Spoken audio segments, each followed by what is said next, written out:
بسم الله الرحمن الرحيم.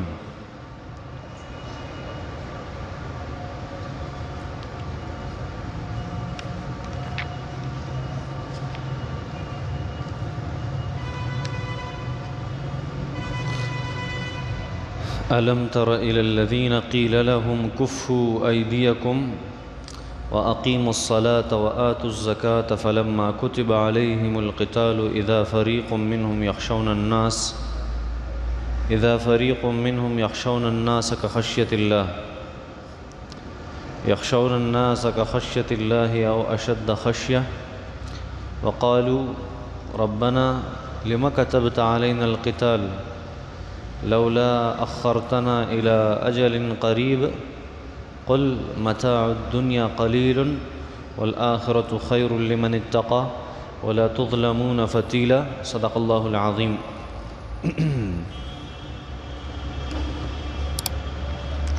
اللہ جل شانہ فرمائی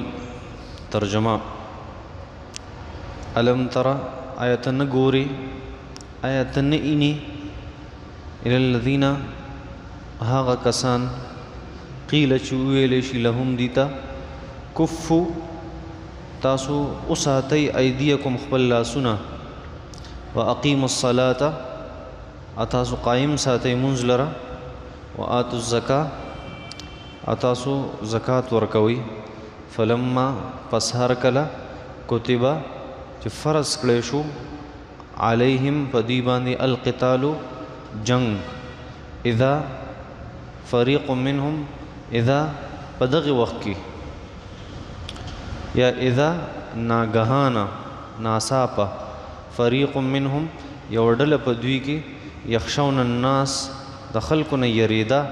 کخشیت الله لکه څنګه چې دی یریږي د الله نه او اشد خشیتا یا د دین زیاته یرا او اشد یا زیاته خشیتا یرا وقالو او دوی اوی ربنا ای زمون ربا لما کتبتا ولتا فرض کو علینا پمون باندې القتال جنگ لولا ولنا اخرتنا کتا رستکړې وې مونږ لرا الى اجل قریب د یو نږدې نیټې پورې الى اجل د یو نیټې قریب نږدې قل وته وایي پیغمبره متاع الدنیا نفد دنیا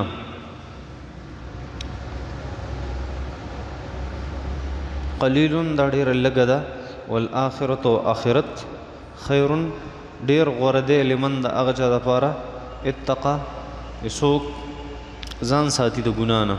ولا تظلمون او پتاسو به ظلم نشي کوله ولا تظلمون او پتاسو به ظلم اونکړی شي فتیلا ذره برابر اينما تکونو چرتم چې تاسو چرتم چې اينما چرته چم تکونو یې تاسو یدرککم الموت یدرککم نسی بتاسو لرا راګیری بتاسو لرا درسی بتاسو تا اصل معنی یدرککم تاسو برانی سی الموت مرگ ولو کنتم اگر چی یہ تاسو یا اگر چی وی تاسو فی بروجن پدا سے قلاگانوں کی مشیدہ چی مضبوطی. اللہ جل شانہ فرمائی اے نبی علیہ السلام دا سخلکم شتا چی تاو تا پا ابتدا کی ویلیو چی جہاد نزانو ساتے جنگ مکوي او بس خپل عبادت کوي زکات ور کوي بیا چې کله دی اول جهاد غوښتو او جهاد په فرض شو بیا وی چې یاره جهاد نو پکار مونږ لره یا الله تعالی مونږ باندې جهاد فرض کو ادي دا خواهش کې چې کاش چې په مونږ باندې جهاد نه فرض شوه امون دی خاص وخت پورې الله ساتلی وي. الله جل شانه فرمای دی دا خبره کوي تو وایا چې دنیا دا نفع او زندگی دا ډیر معمولی ده اصل فائدہ او منفعت او خیر هغه د آخرت په زندگی کې ده خدا هغه چا د پاره څوک چې پرهیزګاری او بیا د الله جل شانه چې په هغه ورځ کومه فیصله کوي نو په هغه کې به بچا باندې ظلم نشي کوله. الله فرمایي تاسو د جهاد نه یریږئ که تاسو چرته په مضبوطو قلاګانو کې ځان بند کې خدا مرګ به تاسو رانیسي مرګ نه بچ کېدی نه شي دا مفهوم. اوس تفسیر الله جل شانو فرمای الم ترى آیت نه ګورې پیغمبره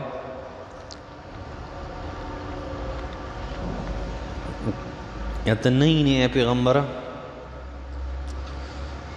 الذين اغ خلق قيل لهم چې ویل شي دوی ته کفوا ایدیکم خپل لاسونه اوساته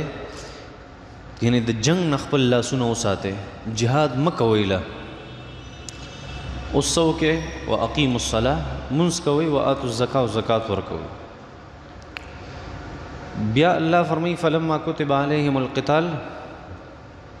دوی ته پیغمبر ویلو چې اوس جنگ مکوئ ځکه دی خواهش لرو د جنگ. بیا چې وروسته په جنگ فرض شو اذا فريق منهم يخشون الناس كخشيه الله او اشد خشيه بیا دی د مخلوق نه په یره باندې شو چې یره د جهاد ولې په موږ باندې فرض شو. لومبه خبره مخکې مونږ یو خبره ذکر کړې وه مونږ دا ویلو چې د ټول نه بهترین او اعلی او چوت عبادت په عبادتونو کې هغه جهاد دی قتال فی سبیل الله د دې نه بل لوی عمل نشته په اعمالو کې.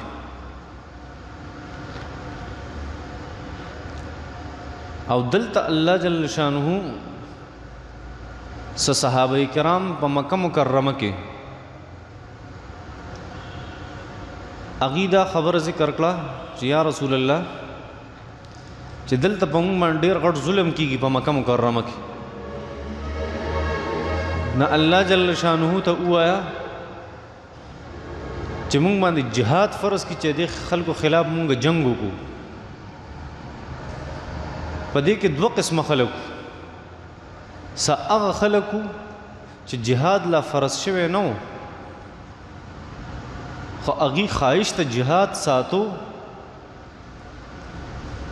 ځکه هغه مضبوط مسلمانانو او ظلم د هغې نه برداشت کېدو.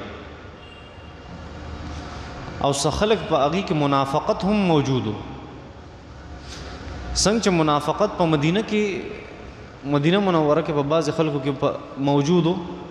دغه شان په مکه مکرمه کې بعضې خلکو چې په هغې کې منافقت موجود و. نو په مکه مکرمه کې چې چا دا خبره وکړه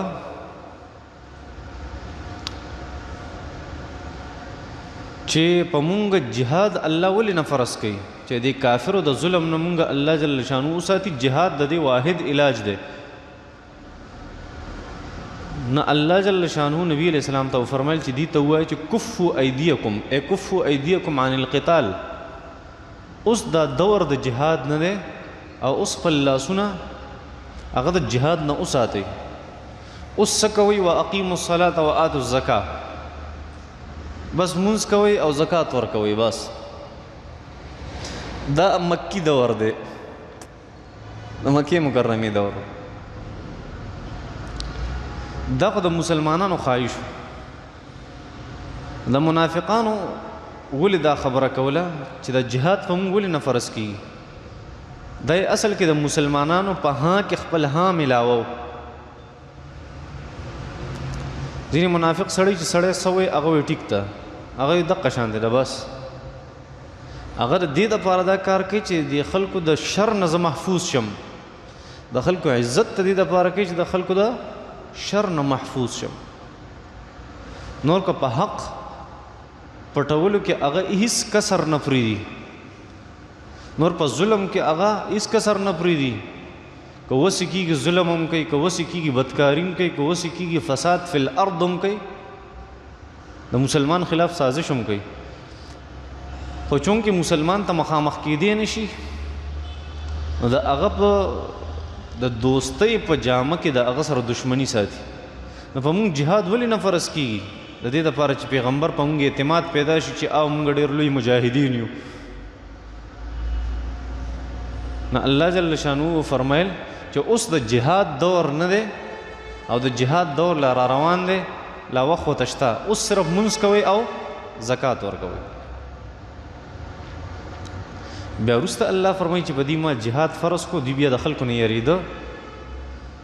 نو د خلکو نه د یریدو څه مطلب دی؟ تاسو ته موي چې خلک څو قسمه وو؟ 2 قسمه. اوس ته د دواړو قسمه د مسلمانانو او د منافقانو د دې د یری مختلف نوعیتو. کم چې منافقانو نو هغه خو ظاهره خبره ده چې هغه د جهاد د نوم نه یریده، خو صرف د مسلمانانو اعتماد په خپل ځان د پیدا کولو دپاره هغوی دا خبره کړې وه چې یاره په مونږ جهاد ولې نه فرض کړي. دویم چې کوم د مسلمانانو طبقه وه نو هغوی ولې چې کله په جهاد فرض شو نو بیا د خلکو نه ویریده. مطلب دا دی چې جهاد ډېر لوی عمل دی، ډېر مشکل عمل دی. نو چې دغه مسلمانان کله راله او څه منافقان هغوی هم راله مدینې منورې ته، یا په مدینه منوره کې دې سره خپل منافقان مو، نو چې دلته جهاد کله فرض شو نو مسلمانانو ته چې کومه یره وه چې داسې چل شو، هلته خو په مونږ ظلم کېدو، مونږ جهاد غوښتو او جهاد الله نه فرض کو. اوس دلته په مونږ باندې څوک ظلم نه کوي، الله په مونږ جهاد فرض کړي، دا څنګه چل دی؟ هلته چې ضرورت و جهاد یې نه فرض کو، دلته اوس ضرورت نشته مونږ جهاد فرض شو. نو لږ شانتې هغه طبیعت انساني چې داسې مشکل کارونه یریږي. ابراهیم علیه السلام هغه څه وي چې قال انا منکم وجلون، کله چې فرشتې رالی ابراهیم علیه السلام ورته خوراک کېښودو، هغوی لاسونه هغه چوت کړه. نو ابراهیم علیه السلام ورته وفرمیل چې یاره زه ستاسو نه ویرېدم، تاسو څوک یې؟ نو پیغمبر د چا نه یریږي، خدا د هر پیغمبر چونکې انساني انساني طبیعت دا دی چې یو ناشنا سیز ته مخامخ کېږي نو لږه یری په زړه کې، دا طبیعت دی طبیعت. نو منافقان چې یریدلي وو د هغوی خو د مخکې نه د جهاد نه یره وه، د خلکو نه یریده، ایمان پکې نه و. او کوم مسلمانان چې ویریده نه هغوی ته هغه فطرتي او طبعي چې کومه یره وه هغه ورته محسوس شوه. الله جل شانو فرمایي دی جهاد غوښتو، ما د جهاد نه منع کړه، ما ورته صرف چې مونځ کوئ او زکات ورکوئ. خو چې جهاد پې فرض شو په مدینه منوره کې، اذا فریق منهم یخشون الناس کخشیة الله، نو دوی داسې د خلکو نه ویریده لکه څنګه چې دوی د الله نه یریږي، او اشد خشیه د هغې نه هم زیات ویریده. او دوی دا خبره وکړه چې یا الله لما كتبت علینا القتال، تا د جهاد ولې په مونږ باندې فرض کو؟ خو مرګ ته به دې پرېښي، بس مرګه پورې مونږ سره ګزاره وکړه، اوس جهادونه له مرګ له مخکې مه لیږه.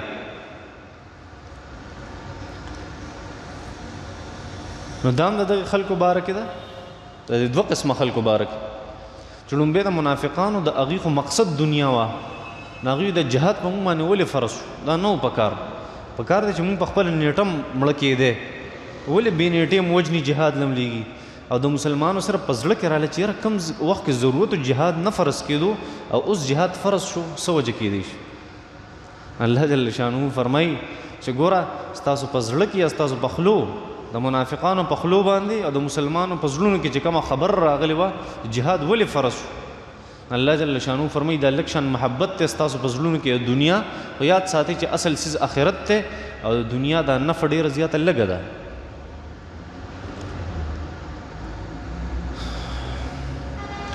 دا یو ډېر مقصدي آیت مبارکه دی. هغه دا چې مخکې مونږ آیت ذکر کړو لکه شروع کې مې ته ووي چې د ټول نه ډومبې عمل امام رازي رحمت الله علیه فرمایي مقدم عمل او اعلی عمل او اعظم عمل او ډېر لوی عمل هغه جهاد دی. او دلته ورته وایي چې جهاد نه ځان وساتئ، مونځ کوئ او زکات ورکوئ، جهاد نه. کفو ایدیکم عن القتال، خپل لاسونه د جنګ نه وساتئ، بس اوس جنګ مه کوئ. او اقیموا الصلاة وآتوا الزکاة، مونځ کوئ زکات ورک. دا ولې دلته ذکر شو؟ حالانکه موږ خو وایو چې ټول نه بهترین څیز جهاد دی، او د جهاد نه منع کړه او مونځ یې ترې رامخکې کړو چې مونځ کوئ او زکات ورکوئ. د دې یو وجه ده، وجه دا ده دا خبره بالکل درسته ده چې جهاد ډېر زیات یو عظیم عمل دی، یو لوی عمل دی. خو دلته چې دا واقیموا الصلاة وآتوا الزکاة د جهاد نه مخکې شو، دا د دغې جهاد نه مخکې یو بل جهاد ښیي الله جل شانه. نه پوهېږئ زما په دې خبرو؟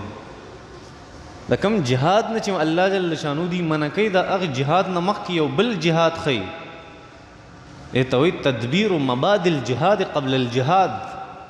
د جهاد نه مخکې د جهاد هغه لومبۍ او ابتدایي مسلې ورته ښیي او ضروري څیزونه ورته ښیي چې هغه اقیموا الصلاة دی و آتوا الزکاة دی دا ولې الله جل شانو داسې ښیي د دې وجه ده هغه وجه دا ده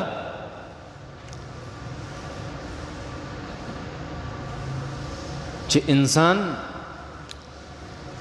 هغه دوو څیزونو ته ډېر زیات محتاج وي همیشه څو څیزونو ته دوو څیزونو یو دی ظاهري اسبابو ته محتاج وي په خپله کامیابۍ کې انسان دوو څیزونو ته محتاج وي دوه قسمه اسبابو ته محتاج وي یو هغه سبب چې هغه روحاني سبب وي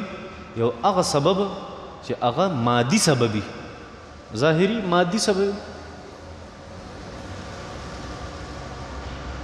نه الله جل شانه لومبه هغه روحاني سبب ذکر کوي و اقیم الصلاه او ورپسې مادي سبب ذکر کوي و آتوا الزکاه څه مطلب دی مطلب دا دی چې جهاد لږ وروسته کا جهاد وروسته کا اقیم الصلاه و آتوا الزکاه او الان کفوا ایدیکم عن القتال والله سنه د قتال نه اوس ساته اقیم الصلاه و آتوا الزکاه باندې عمل کوي دا ولې وجه دا ده چې انسان یو دوو څیزونو ته محتاج دی د جهاد نه مخکې هغه دوه څیزونه دوه قسمه اسباب دي یو اسباب روحاني یو اسباب مادي او ظاهري اسباب هغې ته محتاج دي او هغه چې کوم روحاني سبب دی هغه اقیم الصلاه دی چې د الله سره په هغې باندې انسان تعلق جوړوي او کوم چې مادي او ظاهري سبب دی هغه و آتوا الزکاه دی څنګه دی څنګه دا دوه دا اسباب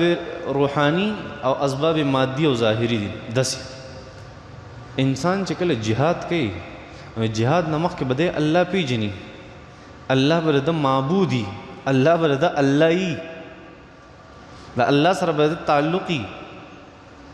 نو بیا چې دی کله جهاد کوي د جهاد نه مخکې به د مونځ کړی او مخکې به ځان ته دعا کړي چې خدایه ماله په دې جهاد کې بری راکړي ما کامیاب کړي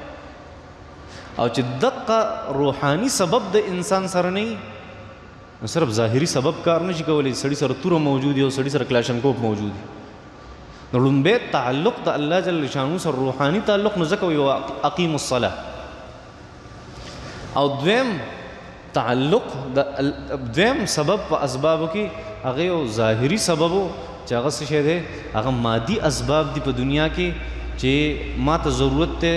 د کلاشنکوف ما ته ضرورت دی د تورې ما ته ضرورت دی د نیزې ما ته ضرورت دی د غشي الله فرمایي و آتوا الزکاه مجاهدینو له زکات ورکړه چې هغه ظاهري اسباب مو ته برابر شي د هغې نه پس الله جل شانو فرمایي فلما کتب علیهم القتال اوس مې جهاد فرض کړو کله چې اقیم الصلاه روحاني سبب هم راغی د الله سره تعلق چې ځان له په جهاد کې دعا غواړي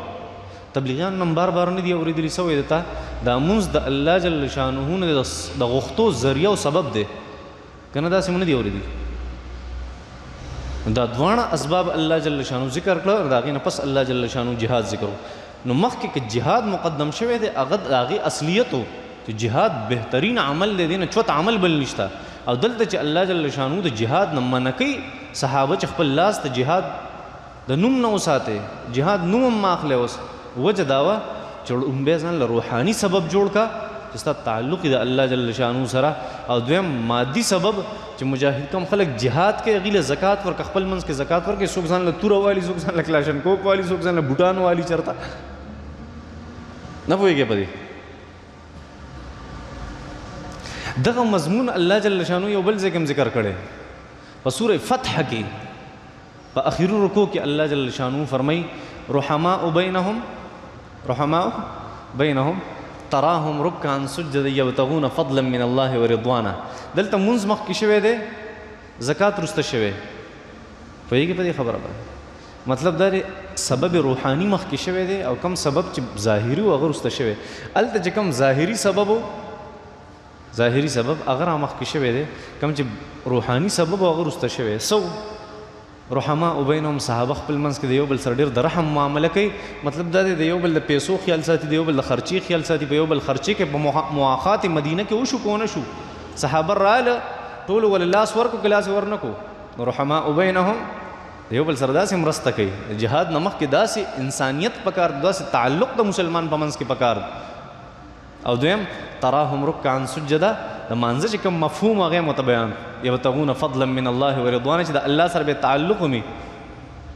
نه پوهېږي. نو بیا چې کله داسې حالات راشي په مسلمان باندې، نو بیا فصل داسې تیاریږي، معاشره داسې تیاریږي چې كزرع اخرج شطأه فآزره فاستغلظ فاستوى على سوقه يعجب الزراع ليغيظ بهم الكفار وعد الله الذين آمنوا وعملوا الصالحات منهم مغفرة وأجرا عظيما. داسې